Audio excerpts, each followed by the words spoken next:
Powhattan-class cruisers. The Powhattan-class cruisers, CEM-15, were originally designed to serve as escorts for Yorktown-class carriers on their strike missions in Romulan territory.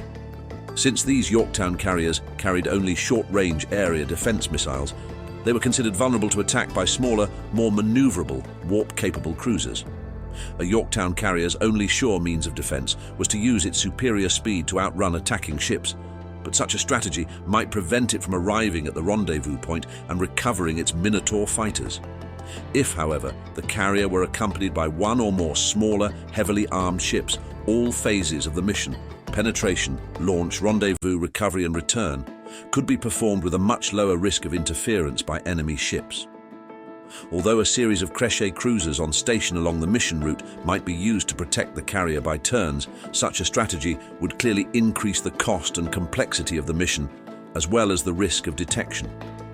The alternative of launching Minotaur fighters to fend off attackers would require the ship to drop out of warp and was not seriously considered.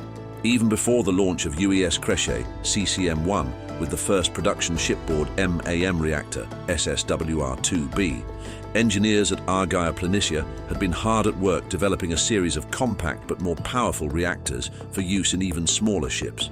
The first reactor to enter service was the SSWR-2C, used in the Torsk class.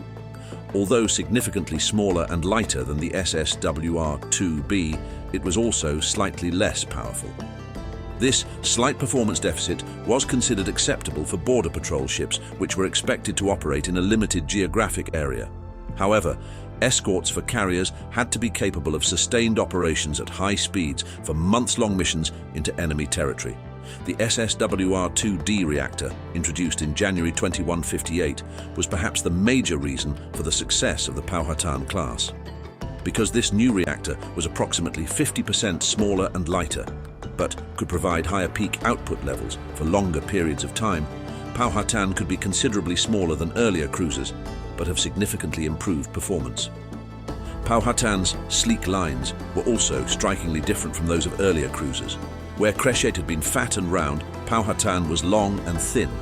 Her primary hull was 2.5 times longer than it was wide, and her reactor hull was only 17 meters in diameter.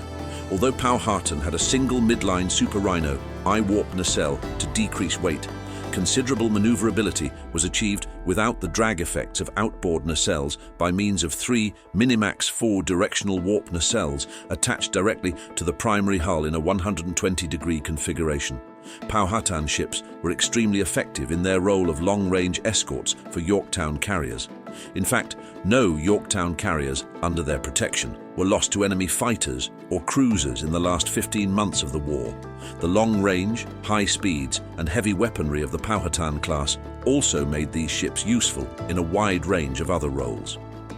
By the start of 2159, Powhatans had largely superseded all other small cruisers, including those of the Amarillo, Crochet, and Torsk classes, in most traditional roles of escorts, destroyers, scouts, and cruisers. Several ships were equipped with special extendable high-gain sensor arrays, so that they could perform intelligence missions deep within enemy territory. Even after the introduction of the Comet class in October 2158, the superior firepower of the Powhatan cruisers ensured that they would continue to serve as frontline cruisers until the end of the war. When peace came in 2160, most Powhatans were decommissioned. 15 ships were transferred to the new Federation Starfleet. Most of these ships served in the deterrence force, patrolling the newly established Romulan neutral zone. However, a lack of space for scientific facilities and the absence of a credible threat on Federation borders meant that Powhatans saw little action in Starfleet service. The last Powhatan-class ship was finally retired in 2185 after the introduction of the far more versatile Moskva-class cruiser. The Powhatan-class escort UES Phaeton CEM-18 is on display at the Starfleet Museum. Specs: crew complement 216, 32 officers plus 184 crew. Weapons: 2 missile launchers with 16 Firestorm anti-ship missiles, 12 Viper area defense missiles, 2 Type 6 laser cannons, fixed mounts.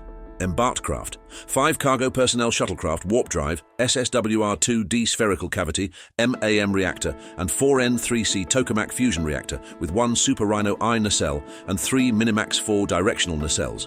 Velocity, WF 3.4. Cruise, WF 4.1. Super Cruise, WF 4.3. Maximum units commissioned, 57.